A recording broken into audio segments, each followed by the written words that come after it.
Welcome to the Business with Beers podcast. This is the place where we help entrepreneurs expand their business, build their wealth, and generate passive income. I'm your host, Brian Beers, an entrepreneur who's on a mission to inspire growth from everyone around me. Remember that you need to take the actions others won't, and you can live the life that others don't.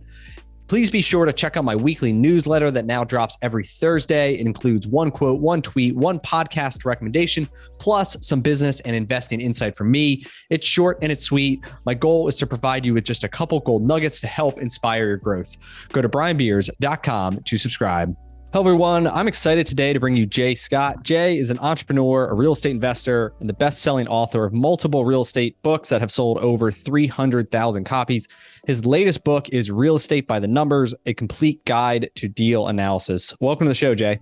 Hey, thanks, Brian. Thrilled to be here. Awesome. I think one of the coolest parts about having a podcast is having an excuse to talk to someone like you for, 35, 40 minutes. When you hosted the business podcast for Bigger Pockets, that was one of my favorite weekly downloads. A lot of great guests, a lot of great conversations. So I appreciate you coming on and chatting with me for a little bit. But I think that's kind of the power of podcasting, right? Just to be able to connect people. So absolutely, I'm looking forward to this. I mean, it was great talking to you before the show, and this is going to be a good discussion. Yep. So awesome. So to kick it off, I know there's an old saying: the best time to buy real estate was 20 years ago, and the second best time was to buy today. Is that still true? And with all the rising interest rates and the dark cloud, kind of what's your current take on the real estate market and investing today? So is it the second best time to be buying? Here's the thing, we don't know. Nobody has any idea. I mean, if you would have asked me back in the beginning of COVID, I would have said like the next 5 years are going to be the worst time to be buying real estate in history, because it looked like we were heading towards a complete economic collapse and global supply chain issues. And everybody assumed, okay, I guess real estate's going away for a while. 2 months later, and there we were on a trend that led real estate upwards for the next 2 years and gains of 20-30% in some areas. And it was pretty much unprecedented. So, I mean, nobody can really predict where we're going to be in 6 months or a year or 5 years. So I don't like to tell people to try and time the market. I think timing the market is very difficult to do. And here's the thing, unless you're buying to flip something, unless you're buying for the purpose of doing a transactional type deal where you buy low and sell high, timing the market doesn't really matter. I mean, if you're buying for a 10-year hold or a 15-year hold or a 20-year hold, buy anytime. I mean, if you look at the data over the last 150 years, there's never been a 10-year period where real estate hasn't gone up. Mm-hmm. And if you buy it right, you're cash flowing throughout that entire period. So I tell people, if I buy something today that cash flows, I don't care if it goes to zero tomorrow. I mean, as long as the value eventually comes back, and as long as I can collect income until that time comes, I'm happy. So I don't really care what the value of my property is on any given day, because I know that long-term the value is going to go up, and I know that while I'm holding it, I'm going to be making money. Yep. Yeah, it's the funny thing between like real estate and stocks is a stock you can open up every single day, every single hour and see it fluctuate. But real estate, it doesn't do that, right? Like, so it's, even if it quote drops in value, it's technically in your head unless you go out and like actually do something about it. Yeah, and most stocks aren't throwing off cash every month. I mean, some are offering dividends, but most of them are you're just, the only value you're getting is if they go up in price. And so with real estate, there's other ways to make money besides just selling for a profit. Yep. So I know for you personally, I think your portfolio kind of has evolved over the years. So what does it look like today? So we flipped several hundred houses over a decade between 2008 and 2018. During that time, I kind of recognized the fallacy of my business model and the fact that I wasn't holding nearly enough real estate. So starting in 2017, I stopped selling the ones I was holding as rentals. I kept buying rentals. I would hold them for a year and then sell them when the prices went up. But we've stopped selling our single family rentals, and we've started buying and syndicating large multifamily. So we have about 1,100 units right now across 5 states, and much of that is multifamily, but also about 50 or 60 single family houses as well. Plus 50 to 60. Okay. And then your that's bar down investments. So Bar Down Investments is my multifamily company with my partner, Ashley Wilson. Yep. And then I do all the single family separately with some other partners. Yep. Cool. What's that relationship look like? Like what's your responsibility? What's hers in that partnership? So we started working together 2018-ish. I asked her to mentor me and teach me the business. So she basically said, okay, follow me for a year and learn the business. And in that year, what we realized was that we had a really strong set of complementary skills. The things I was really good at, she wasn't. The things she was really good at, I wasn't. And so it kind of made for a perfect partnership. We kind of rounded each other out really well. So she's responsible for acquisitions and what's called asset management, basically managing the business plan, managing the property manager, basically operations of our properties. So she deals with everything on the ground that deals with sticks and bricks. Okay. I'm responsible for underwriting, making sure that we have good analysis on the markets, that we're buying in the right places. I'm responsible for capital raising and dealing with all the investors, capital stack, so dealing with debt and equity. And then on the back end, I'm the numbers guy. So I'm the one that's kind of tracking everything to make sure that we're hitting our targets and dealing with investors and making sure they know what's going on. Okay. That's awesome. How big's your team in general? So it's you two, are you two the general partners, and then you got some other? The two of us are general partners, and the total team is, I think, 8 or 9 at this point. So okay. not a huge team, but we've got a few folks supporting us. One of the coolest things about that business is how scalable it is. I interviewed a guy the other day. He has $1.3 billion under management, and it's like 13 people. Yep. And it's because it's leverage and it's team and it's outsourced, but it's this core group, and it's amazing the amount of leverage you can get if you have a really solid team in the systems. Yeah, we've got a little over 100 million under management, and our goal is to get to $1 billion in the next 5 years. And I don't see our team needing to grow too terribly much to get there. So yeah, like you said, it's highly scalable, but it's also one of those things. One of the reasons I love multifamily is it does require a team. Yeah. So it doesn't require a huge team, but there are very discrete pieces of the business. I mean, you have to know how to find properties. You have to know how to underwrite properties. You need to be able to raise capital. You need to understand the debt markets. You need to be able to do asset management. You need to be able to put together a good business plan.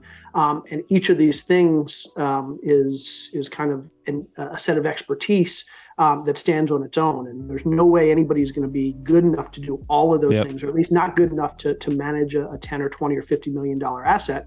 And so you're really forced to figure out what are you good at, and then bring in other people to surround yourself that do the things you're not good at. Yep.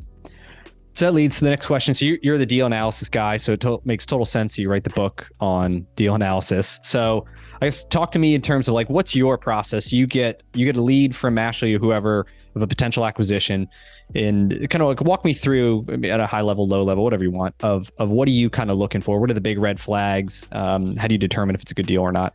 Yeah. So, well, obviously every asset class is going to be different. So what I'm talking about here is how we do it for multifamily. Yep. And not only every asset class, but you're going to have different business models. If I buy a skyscraper that's 96% occupied, and was built 3 years ago, basically I'm just going to run it and collect cash. If I buy a property that just had a big fire and I need to renovate 8 buildings out of 13 buildings, and I need to find a place for the tenants to live, and I need to bring in new tenants, well, then I'm going to model that completely differently. And then there's everything in between.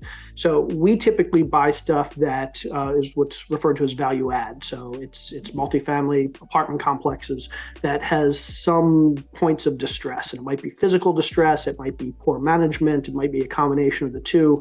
And so when we underwrite, the first thing that we do, and you'll find that this is very analogous to flipping houses, but on a much bigger scale, the first thing we're going to do is we're going to figure out and with houses, when you sell them, all that matters is what the resale value is going to be. Yep. For apartment complexes and other commercial deals, what matters is how much income they're making, the net income they're making, because that's what's going to determine the value at the end of the day. So the first thing and the most important thing we do when we need to look at a deal is we need to say rents today are X. If we do this renovation, and again, it can be physical renovation, it can be putting in better managers, it can be lowering expenses, whatever it is. When we renovate the property and fix the property and mitigate all the issues, what can the rent get up to?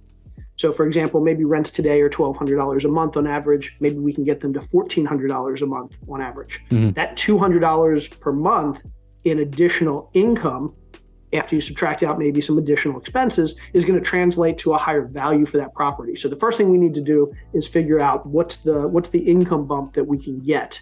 The next thing we need to figure out is what's the amount we need to spend to get that income bump. Is it going to cost us $1 million to get that extra $200 a month in rent, or is it going to cost us $8 million to get that extra $200 a month in rent? And then the final piece is figuring out our capital stacks.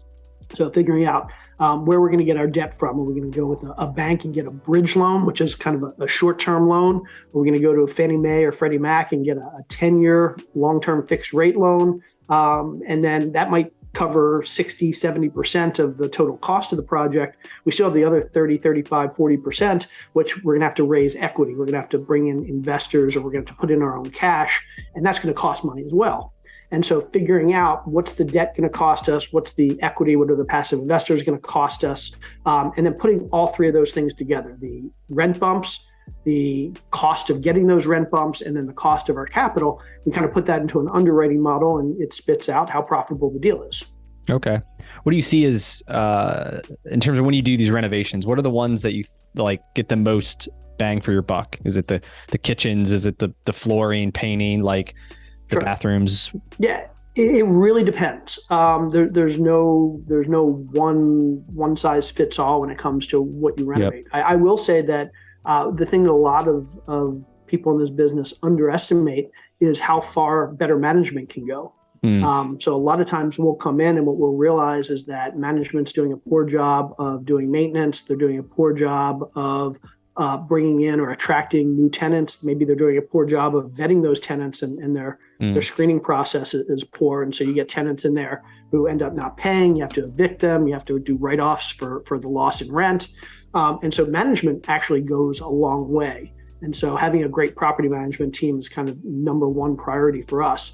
Then on the renovation side, again, it depends. So typically we're buying, and everybody has a different model, but ours is we buy properties that are kind of class B- or C+, which means these are properties in working class areas that might be 20 or 30 years old, that could use a nice facelift. And our goal is to kind of get them from a C- or a C+ or a B- class up to like a B+ or an A- class. And to do that, we're going to do a combination of three things. We're going to do some major renovations on the exterior. So we want to be able to attract tenants as they're driving by. The best way to market an apartment complex is to look pretty on the outside. Yep. People drive by because they live in that area. They're looking for a new place to live in that area, and they say, "Oh, that looks like a nice place to live." So number one is what we may do a lot of exterior renovations. Number two, we're going to do obviously interior renovations, and depending on the age of the building, for us, most of the stuff we buy is 1980 and newer. So we don't necessarily have to deal with lead paint. We don't have to deal with old plumbing pipes that need to be completely replaced. But we might have to deal with foundation issues. We might have to deal with electrical upgrades. And then we'll certainly do cosmetic upgrades, things like new flooring and counters and countertops and cabinets. And maybe we'll do some layout changes. So maybe we find we have a property now that we kind of accidentally figured out that it was a 2-bedroom and a den property. We figured out that if we turn that den into a bedroom, we can get a nice little bump in rent on that unit. And so we're always thinking about what can we do to manipulate the layout of the rooms or of the units. And then third is the amenities. And this is the kind of the thing that a lot of people don't think about, but people move into properties because they have a gym, or because they have a pool, or because they have a basketball court, and you can use those amenities to attract the type of tenant that you want. So for example, if you live in an area and you look at the demographics and you realize 80% of the people that live in that area are families, well, put in some amenities that are going to appeal to kids.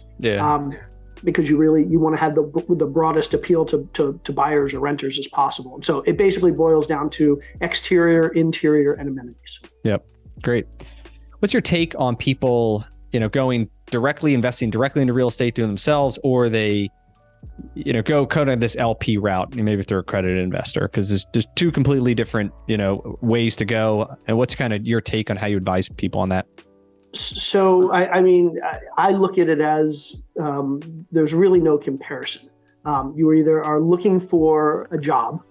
What's your highest and best use of time? So if I said to you, you've got 40 hours a week to work, or 30 hours or 50 hours a week to work, where are you going to make the most money? Is it going to be because you have a degree in engineering and you can go work for some tech company and make $300 an hour with stock options? Well, then you should do that. Or maybe maybe you have the ability to be a consultant at $200 an hour, and you should do that. Or maybe you're an entrepreneur and you want to start some business, go do that.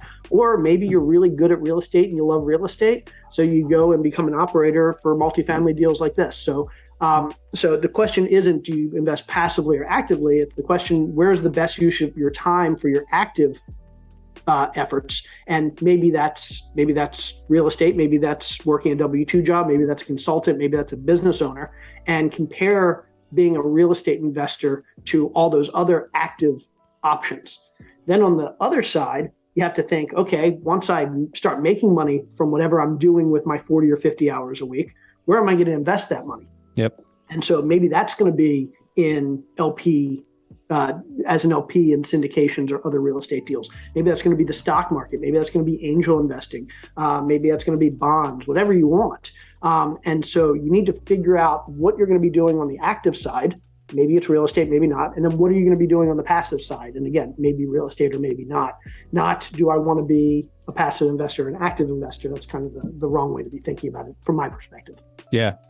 Yeah. And then we kind of went down the first path of, we're going to, I have the business we run, but we're going to buy real estate, single family homes, we do some flips and rentals. And then found like all these rental properties, and most of them were like C class, but there's so much headaches and like there's no money. And then like I was dealing with, property managers, but all this BS. And it was like, what the hell am I doing? Like I should be out, I can make 10 times the amount of money like running my business and buying more locations, not dealing with all this bullshit. So then we've kind of pivoted now to, primarily doing multifamily, self-storage, so a couple different investments. So it's been highest and best use of your time. Yeah. And then it's like, then I can, like you said, make more active money and then decide, hey, where am I going to put that? Do I put it back in the business to continue to snowball it? Or do we then go and, find partners and let them run on it?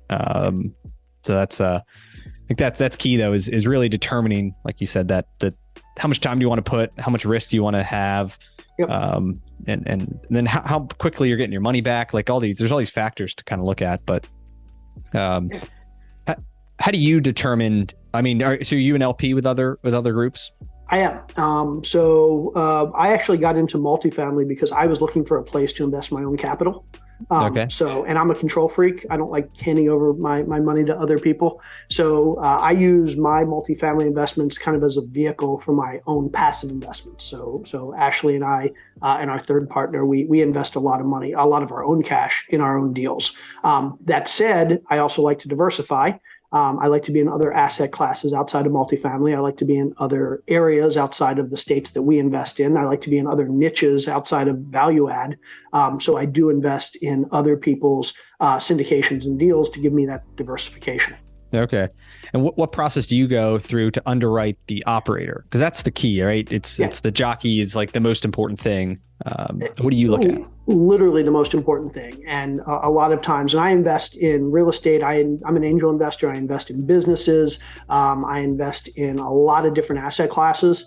And 9 times out of 10 for me, it's the operator, not the investment. Yep. Because the way I look at it, I'm never going to be smart enough, whether it's me smart enough or having enough data to underwrite a deal in somebody else's business.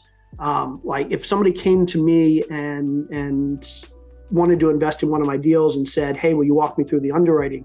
I can walk them through the underwriting. I'll spend 3 hours walking them through every detail of the underwriting. Yep. I can promise you they're never going to understand that deal as well as I do, because I'm in the market. I've talked to the seller or the broker. I've seen the property. I know the numbers like the back of my hand. And so there's nothing they're ever going to be able to do to verify all the numbers that I'm telling them. At the end of the day, they're going to have to trust me. And likewise, I could be great at this real estate thing, but if I'm investing in somebody else's deal, I'm never going to know as much as they do. And at the end of the day, I'm going to have to trust them. So operators the most important thing. Some of the things I look for, I want to see somebody who has been doing this for a while. Real estate's like anything else.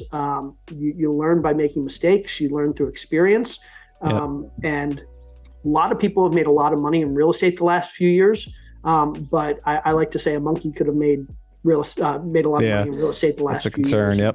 And so I certainly, when I was starting out 5-6 years ago in multifamily, I mean, I felt the same way. Like, why should people trust me? Part of the reason that I sought out Ashley as a partner, because she did have experience and she had that knowledge and I could basically credibly say, hey, we've been in this business for several years, even though I'd only been in the business for a short time. So number one, I'm looking for experience. Number two, while it's not an absolute requirement, I really like to see operators that put their own money in deals. I especially want to see it if they have money. So an operator that's just starting out, maybe I'll take a chance on if they don't put money in. But if I see a big operator who I know has a bunch of cash, who's made a lot of cash, and they're not putting in how much do you want to see? 10% is great. I want to see 10% of the total raise amount. Of the equity? Yeah, of the equity they're raising. Yeah. So if they're raising 10 million, they should be putting in $1 million. And let me tell you something. The group of GP guys should be putting. The group of GP should be putting 10%. In 10%. Okay. That's kind of the benchmark. Now, if it's a $50 million raise, $5 million is a big chunk. Maybe it's 5%. But I want to see that they are significant skin in the game. Money in. Because here's the thing. There's two ways to make money in a deal. You make money as the operator, the GP. You make money as the investor, the LP. And there are plenty of times when the GP can make more money than the LP because there are a lot of fees involved. So I want to see that the GP has aligned interest with me as an LP by having money on that side as well. And if they have 10% of the LP themselves, they may be making almost as much money from the LP as they do from the GP. And so that really helps to align incentives. What are you guys putting into deals? Typically we do 10%. Okay. And that's kind of our benchmark. Sometimes we'll put in more if it's a smaller deal and we have cash. Sometimes we'll put in a little bit less if it's a really big deal, but 10% is kind of our benchmark. What about asset class? Like, is it all multifamily for you? Or are you looking, I mean, as an LP too, in terms of self-storage or like new developments instead of value adds, anything like that? So as an LP, I kind of stay away from other people's multifamily just because I feel like I have plenty of places to put money for multifamily. So I use other people as kind of my diversification mechanism. And so I invest with somebody in the note space because I feel like there's good diversification. Good diversification in paper. I invest in some self-storage, some RV parks. And then that's pretty much it. I mean, I like, again, asset classes. The nice thing about self-storage and notes are that they're not well correlated to multifamily. So if multifamily is getting crushed, there's a reasonable chance that self-storage is doing well. Why is multifamily getting crushed? Because everybody's moving out and moving back home or moving in with roommates. Well, now they have a lot of stuff they need to put stuff somewhere. So self-storage tends to be a good counter-cyclical asset class to multifamily. So that's what I mean by diversification. And so that those are a few of the asset classes I look at. Okay. So what do you see happening in the multifamily space with the pending recession or whatever happens? People lose their jobs. Is it, I mean, are you operating in the kind of the middle ground? So the people just kind of drop from below to you and then yours out? Like, what's the strategy there? Yeah, we have a strong focus B-class properties. So it's kind of, it's people are moving down when they're getting their wages cut or hours cut or losing their jobs.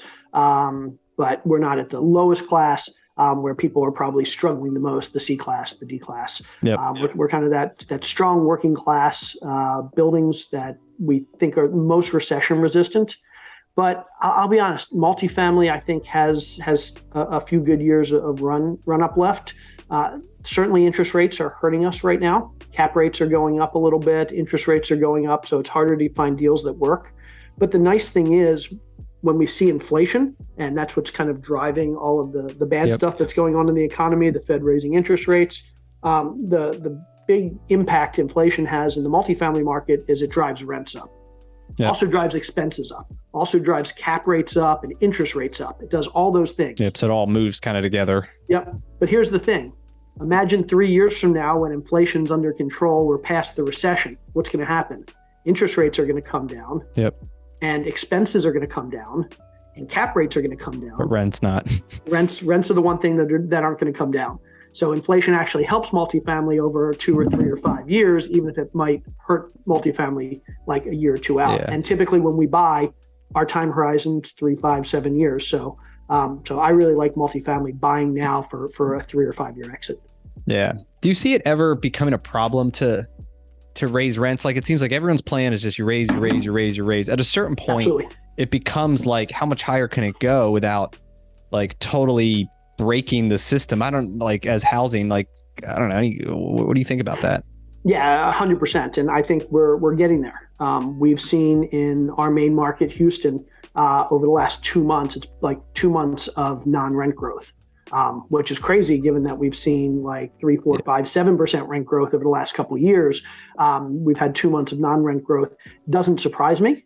But I think there's going to come a time when we need to allow wages, median income to catch up. Because as landlords, we tend to have these criteria: 3 times earnings, 3 times income. And at some point, if income's not keeping up, we're not going to be able to just keep raising rents because nobody's going to qualify. And so I think we're definitely getting to the point where rent growth is going to start to slow down. I think the 0% rent growth or negative rent growth is unlikely. I mean, if you look at the last 100 years of rent growth in this country, it's only gone in one direction. In 2008, we saw it kind of level off. We have seen a huge run up the last 2 years, so I could see it leveling off again, maybe even going down in a few markets. But I like that trend longer term. So even if it's bad the next 6 or 12 months, I think, again, multifamily. Yeah, it's a long-term. The long-term outlook is what's key here. Do you have any other businesses you operate in addition to the real estate? So I still keep my hands in the tech world. I'm on the advisory boards of several tech companies, mostly prop tech, which is property technology. Okay. I'm not on the boards of companies like Airbnb and VRBO and Zillow, but those are the types of companies we're talking about. Technology companies focused on real estate. So I do a lot of advisory work there. I do a good bit of angel investing. So I'm involved in an angel investing fund in tech businesses. So I keep my hands kind of playing in those, but my main focus, and it has to be because we have a lot of investors who have a lot of money with us. And I'm not going to be comfortable basically taking money from investors unless I can say I'm full-time, bar down investments, multifamily. You have my full attention. So I do dabble in other things, but my full-time job, 50 hours a week is bar down and multifamily. Yeah, I remember, I mean, this was years ago, but you had that like a property restoration business that it sounds like you were starting and potentially franchising or like talking about growing it. So I ended up, when I went into multifamily full time, I decided to sell off my share in that. I gave up a couple advisory seats. I gave up, unfortunately, the business podcast. I got a lot of stuff off my plate because I knew that was the only thing that was going to be fair to my investors. If I was focused full time. And so, that was one of the things that I had to get rid of. That leads to like a great topic, which is like diversification versus dilution. And I think a lot of times people overvalue diversification when it comes to their time, and they think they can do all these different things. And then it really just truly dilutes their focus, and 100%. They get a bunch of half-baked cakes instead of like one really good cake. It sounds like that's what you're all in on this thing, I think, which is awesome. I think for a lot of people, there are too many things going on. Yeah, I've realized over the last 5 or 6 years how important focus is, and I like to equate a business. It's like an airplane rolling down a runway. Takes a while to pick up steam, and finally you get up to 300 miles an hour and you take off, and it's kind of like the hockey stick graph. And most people, what they're doing when they're trying to do too many things, it's like they're trying to roll too many airplanes down the runway. Yeah, none of them get off the ground. None of them are picking up enough speed. Yep, that's what I talked to a lot of people about starting their own franchise or buying a franchise, becoming a franchisee, and that's like they want to do it as like a side business. And I'm just for a lot of people, I mean, I've personally failed at this. We've tried to open other businesses, and I only did, I thought it would just be, I'll just open this thing and it'll just like run itself. I have a manager, et cetera. But then like the plane never gets off the ground. The thing never makes money. But then I reflect and say, well, I never gave it my attention because I was too busy focused on my primary business. And so right. I think too many people making $20,000 in 5 different businesses and thinking, okay, I'm making $100K a year. I'm doing great. They don't realize if they pick one of those businesses, they can make $1 million. Yeah. And I think once you go deeper, even for us in like the Midas, the automotive repair business, is like, there's no like new challenges that come up there's challenges, but like if we see a challenge and there's a problem, we can fix it. But then that fix then applies to 30. And like, if we had 60 locations, it's not much different than what we're doing today. We just might have to get on a plane to get there. But like, it's the same businesses over and over and over again, which is way more like scalable than, like you said, 5, 10, 20 different things that like, and then all these new problems, all these new macro things coming up, all these employees and payroll, and like, rather than just narrowing down. But it's hard. Shiny objects, Yeah, but I mean, the nice thing is you come up with one nice little tweak that bumps income or reduces expenses, and now you can roll that out over 30 different businesses. Yeah. I had someone pitch me on this. It's this franchise concept. Let's get your take on it. The customer would be someone like you who owns multi-unit, and it's a valet trash service. So customers, instead of having to take their trash to the dumpster, they get a little container outside their door, they put it in, and they have somebody comes around, takes the trash out of the little container, and then puts it in the dumpster. They charge the apartment owner a fee, $10 a month or whatever it is, and then they mark it up and charge the tenant $25 a month for the service. Is there value to that? So as a tenant, yes. As an apartment owner, I'm not sure I want a trash can outside of every door. I think implementation would be really important if they could do that in a way that it was not aesthetically detracting from the place. And here, the problem is that's going to be a lot more attractive in higher end complexes where people are willing to pay for the concierge service. But those are the same complexes where the owners are going to say, I don't want trash sitting outside of everybody's door. So you kind of got that conundrum. It was interesting. I've never heard of it. They pitched me on it. They said, I don't know. I guess they're shining apartment buildings up. They have all these rules around that when they pick up the trash and put it out. So it's like the same day kind of thing. But interesting. I would honestly be more interested. I would be interested in hearing more about that. Yeah, I don't know. It's new to me. But anyways, it was cool. And it was like, oh, it's this, adds to the income of the building, this new revenue stream. I don't know. So anyhow, but so what's one of the biggest, you've had a pretty successful career. What's one of the biggest failures do you think you've had along the way? Lots of the biggest. Let's or biggest. It doesn't mean the biggest, top 5 though. I mean, well, so I'll say like the one that probably hurt the most is back in 2013. A friend of mine and I started a tech business, just a small tech business. Basically, we created a product that would teach kids about programming electronics. Okay. So basically, the engineering side of building hardware and programming it. And we spent several $100,000 and we created an amazing product. But unfortunately, we couldn't get the price down. We didn't know our market well enough to know that we were overpriced. And ultimately, like, we couldn't sell any of this amazing product. Like, everybody that saw it was like, this is an amazing product. No, we're not willing to pay that price. And that was devastating, because I had never undertaken a big initiative, like a big entrepreneurial initiative, where at the end I can look back and say, I made some catastrophic mistake that could have been avoided, but I did. And we lost a few $100,000. And even more importantly, we lost about 2 years of time because we made a mistake that we easily could have verified, like at the which beginning. Is the market analysis, the product market fit and the price point. Yep. So you would have figured out, I can't make this thing for a price point that that works. So I shouldn't even invest the time into doing this thing. Yeah, it was even worse than that. Like, we knew how much we could build it for. we didn't investigate how much we could sell it for, which was the easy part. How much did you have to sell for? Like, I think it was like $120. And people were willing to pay 60, 70, 80. okay. They weren't willing to go into that over $100 price point, and we just couldn't get the cost down. And so what did you learn from that? Like, what do you do now? Do you think that's ingrained from those lessons? So I think the biggest thing is I'm a big fan of doing due diligence. A lot of people, and especially this has been a problem in real estate the last couple of years because, again, the market's just been going up and up and up.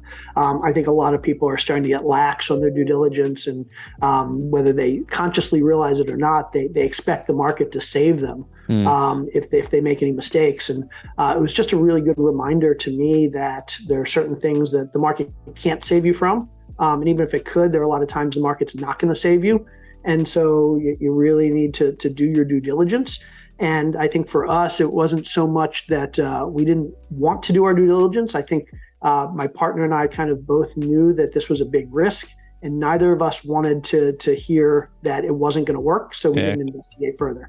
And so I'd say one of the bigger things for me is don't be scared to do your due diligence in the expectation that you're going to find a showstopper. That's actually a better thing than moving forward and losing money. Yeah. Yeah. Not letting your passion probably cloud the judgment, where you're 100%. Super passionate about this thing and you like love the concept more than the business, which, you know, objectively you would have been like, this is a terrible business, but a great product isn't always going to make money. Yep. You mentioned Ashley being a mentor to you. Do you have any other mentors along your path who've really had an impact on you? Yeah, a number. And it's funny, very few. Ashley is probably the one in the real estate space, but I still have people that I worked with back in the tech world who, even though I'm not in tech anymore, I'm very much like I can pick up the phone and call them and basically say, hey, I'm having a problem in my business. And they don't know real estate at all. But they know business. Yep. And they can help me think through. They can ask me, basically, it's not even giving me input. It's just asking me questions to help me come to the solution. And that's what great mentors do. They don't give you the answers. They talk you through it and help you clarify it in your own head, because typically speaking, the best mentors don't know your business as well as you do. Hopefully nobody knows your business as well as you do. And I'm sure you have mentors that know nothing about automotive repair, but they can still help you immensely because they're great business people who can help you think through the specific issues you're having. And so for me, Ashley was very much a specific mentor in the real estate space, but most of my mentors are just really good business people and from my previous life. Yep. Yeah. A lot of it is asking you questions. I think sometimes we think we only have like one option, and by asking the questions that we realize, hey, we have 3 options, 4 options, like, and then we get clarity and can make a decision. We miss the obvious because we're too deep into it. Yep. How do you recommend someone go out and finding a mentor? Add value. So I didn't just go to Ashley and say, hey, will you mentor me? I actually went to her and I said, I have a proposal for you. Let me spend a year giving you as much time as you want, all of my knowledge, my network, my money, anything you need. And what I asked for in return is that you spend that year mentoring me. And so it was hopefully it was as good a deal for her as it was for me. I wasn't just taking, I was giving at least as much. And so what I recommend is figure out what you have to offer and then go to somebody and say, hey, let's make a trade. And you don't have to say it in those words, but that's basically it. So maybe you're great at building websites. Okay, well, let me go and revamp 3 of your websites and create a new website for you. And in return, you teach me this. Or maybe you're great at marketing. Let me go like use my marketing skills to bring you 30 investors or 50 customers or whatever it is. In return, you teach me the business. And so don't make it a one-way street. Yeah. That's great advice. I think it's all about the value and just trying to find out what your good skill set is, and it changes over time. And, I think just continuing to educate and network. And I mean, it's a small world out there. It's pretty funny. People think it's big and stuff, but it's at least the people who are the true players, it's pretty small. And I think it comes down to the reputation and like accountability. Do you do what you say you're going to do? And that's absolutely. I talk to guys all the time, and they're looking for people to add to the team, but they have a hard time finding the mentee or whatever you want to call it. Cause like They want people they like, that are trustworthy, that are, show up every day, that hard work and they have good intentions. And so there's people out there who want the help and people who want to give it. So it's just putting yourself out there. So yeah, and we have to realize that a lot of us we're not going to find a lot of matches in that mentee-mentor space, or even in the employee-employer space. Yep. Like a lot of people just aren't going to go well together, and we have to recognize that the first person we see and think, okay, that person would be a good employee, or that person would be a good mentor. Well, there's a good chance that they won't be, and so don't be scared to go talk to 10 people or 50 people. Because a lot of times, even though somebody can be really smart and really dedicated on both sides, doesn't mean they're going to kind of mesh well together or work well together. Yeah, that's great advice. Cool. So I appreciate you coming and sharing your time today. Where can people, I guess, first buy the book? I assume Amazon by the time this comes out, biggerpockets.com. Yep. You can go to Bigger Pockets Bookstore or Amazon.com or Barnes & Noble. I think it's in all the bookstores as of November 15th. And so, yeah, it's my fifth book, and the one that I think I spent most time and tears and blood and sweat and putting together, but I'm really proud of it. And I wrote it with my co-author, Dave Meyer, who is VP of Analytics at Bigger Pockets. So another tremendously smart numbers guy. Awesome. And if people are interested in connecting with you, what's the best way to do that? Yeah, www.connectwithjscott.com, and that'll link you out to everything. Awesome. Cool. I appreciate you coming on again, and have a great day.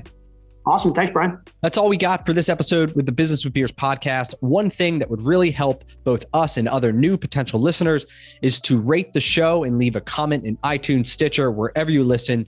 Also, make sure to link up with me on your preferred social media platforms, LinkedIn, Instagram, Twitter, Facebook. You can find all my links at brianbeers.com. Please just share the podcast with anyone who you think might enjoy it. And until next time, remember to take the actions others won't, to live the life that others don't.